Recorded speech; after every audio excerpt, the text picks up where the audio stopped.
Right now on Denver 7 News at 7 o'clock on Local 3, how the weekend storm could actually fuel future fires. Get ready for a messy ride or walk if you take the Cherry Creek Trail. Officials are getting ready for the annual flush. Plus, it was Nichushkin, lost it. Nazem Kadri scores! It's a hat trick for Kadri.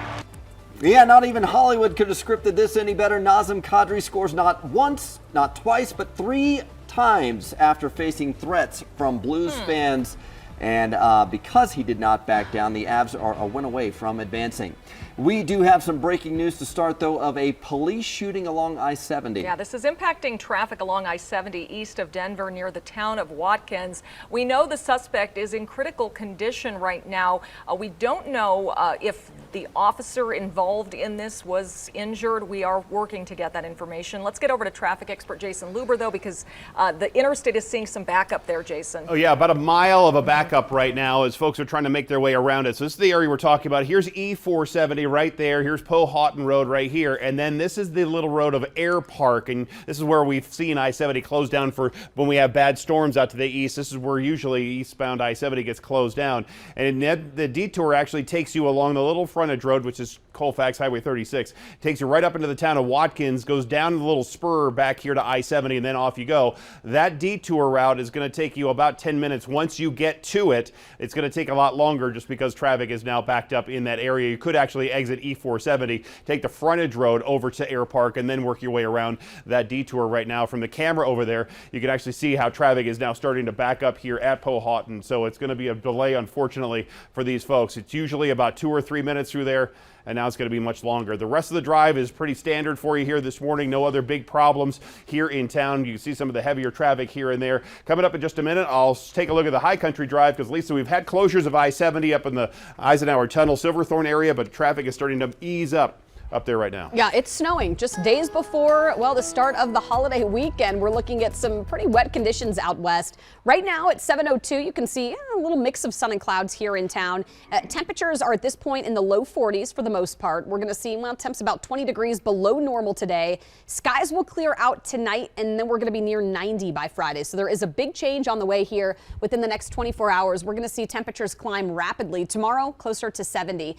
Hourly planner right now puts us at about 50 degrees here between 11 and 12, and then we'll hit highs right around 55 to near 57 degrees. So it's going to be a cool, soggy day today. More scattered showers possible this afternoon. 30s and 40s, you guys, in the mountains. Coming up, we'll take a look at that big weekend warm-up. Thank you, Lisa. Well, we do have some good news about 2 wildfires burning across our state right now. Firefighters say the Sims fire near Montrose on the western slope is now 100% contained, although it burned more than 300 acres and destroyed 1 home. U.S. Forest Service officials said over the weekend a prescribed burn near Ouray might have started that fire. Also, the Pagosa Springs fire, the Plumtaw fire, is 51% contained after burning more than 700 acres. Firefighters do not think this one will be fully contained till July. The cause of that is still under investigation. And as we know, the weekend snowstorm brought some great moisture to our state, but experts say it made fire conditions even more complicated. Yeah, Denver 7's Christian Lopez joins us from Boulder this morning, where law enforcement has rolled back fire restrictions, but the storm damage has also led to more fire fuels. That's what wildfire experts are saying because of the damaged trees and branches. This week, though, Boulder has rolled back on its stage 1 fire restrictions, as you guys mentioned, because of the rain and snow. These restrictions had been in place since April, and they banned things like open burning and use of fireworks, though open burning is never allowed within Boulder city limits. The sheriff says the weekend storm dampened fire fuels enough that it is now safe to drop that burn ban. And even though the weekend storm brought us much needed moisture, wildfire experts tell the Denver Post that the precipitation tends to be a, quote, double-edged sword, since it also likely increased the number of dead trees, branches, leaves, and other plants. And once those dry, they could fuel wildfires quickly. And another concern is that damaged trees can also lead to downed power lines. So since we could possibly be seeing more wildfire fuels across the state, it's important for cities and counties to pick up those trees quickly and responsibly. Live in Boulder this morning, I'm Christian Lopez, Denver 7.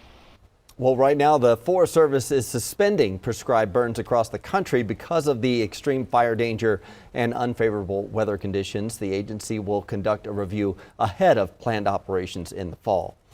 Meanwhile, cities here are starting to decide whether or not they'll have 4th of July fireworks with our increased fire risk. Today, Broomfield is expected to approve a permit for its display from Broomfield County Commons. Firefighters will help prepare the fallout area below the fireworks to help minimize the danger.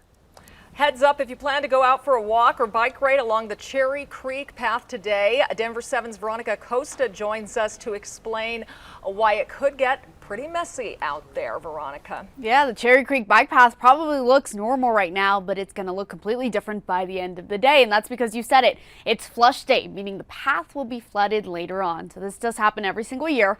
It's the day officials release more water from the Cherry Creek Dam to go ahead and test the operation of the outlet gates. The flush itself, it starts at 9 this morning, goes all the way up until 1 in the afternoon.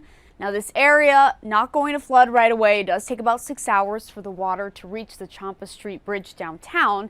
And you see it in this video why this is such an important message. If you walk or you ride your bike to work and you use the Cherry Creek bike path to get there, that path could be flooded between 11 and 9 tonight. It could also be a little dangerous as well. Now, something to keep in mind, the water will fluctuate. So even if it looks okay when you get on that path, there could be another surge coming while you're on it. And that's why officials are just recommending you might want to stay off of that path altogether, at least for today. In the newsroom, I'm Veronica Acosta, Denver 7. All right, thank you, Veronica.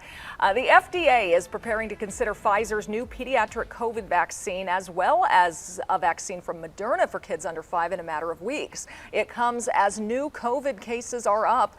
Daily infections are 4 times what they were at the start of April. ABC's M. Wynn has the latest. This morning, parents anxious to vaccinate their babies and preschoolers may not have to wait much longer.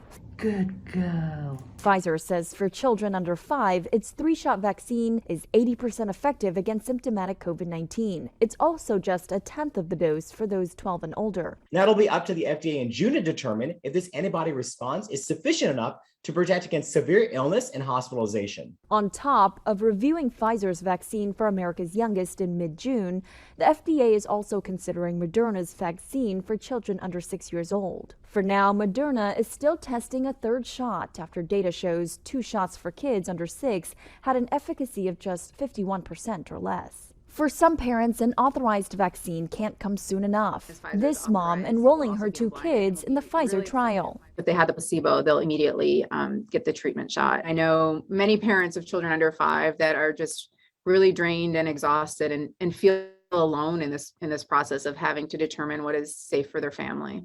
It comes as nearly every state is seeing a rise in new infections and hospitalizations. For children, more than 107,000 tested positive for COVID last week, the highest since February. Now, Philadelphia schools and California's Berkeley Unified School District are reinstating their mask mandates. As the cases were rising, I figured the school probably will do something. Parents could see shots in arms for kids under 5 as soon as the end of June if the CDC and FDA sign off. Now the CDC is again recommending everyone wear masks indoors. M. Wynn, ABC News, Washington. There are some front office changes for the Nuggets today. Team president Tim Connolly is leaving the team. He has agreed to a 5-year, $40 million deal with the Timberwolves, which is more than double what he was making for the Nuggets. Connolly will become one of the NBA's highest paid executives. Current Nuggets general manager Calvin Booth is expected to replace him. And the Broncos will be out at practice again today. Monday was the first time that rookies, free agents, and veterans all got to work together at the UC Health Training Center. They played the full offense against the defense, too, 11 on 11 for the first time. Quarterback Russell Wilson spoke about how he and new head coach Nathaniel Hackett are working to change the culture of the team. You got to set the tone every day. There is no other option. If you want to win it all. You want to be the best in the world as a team and everything else. There's no other option. So that's what we have to do, and it's a wild obsession every day. Yeah, Wilson said his friendship with Peyton Manning has also grown. Remember, they were rivals in Super Bowl 48. He says Manning has helped his family transition to Denver, and the two have spent time watching film together. So to the ice now, where the Avs are a win away from advancing in the playoffs again, thanks to a defiant performance from Nazem Kadri. Yeah, of course, you remember he was facing threats for unintentionally hitting and knocking out a Blues goalie, but didn't seem to faze him. Kadri ended up with a hat trick, scoring 3 goals. 2 Blues players lost their cool at one point and hit Naz in the back. Both got penalties. In the end, the Avs won it 6-3. And after the game, Kadri did talk about those threats. Unfortunately, I've been dealing with that for a long time. You know, that's sad to say, but that's just the fact of the matter. I'm getting good at just putting it in the rearview mirror. It's a big deal. I try to act like it's not, and just keep moving forward. So. All right, Game 5 is back at Ball Arena tomorrow night. Puck drops at 6 p.m. The Avs now lead the series 3-1. Yeah. Well, schools are letting out for summer. We have a free resource if you're looking for childcare over the break. And Adams 14 is wrapping up the school year with uncertainty about next year.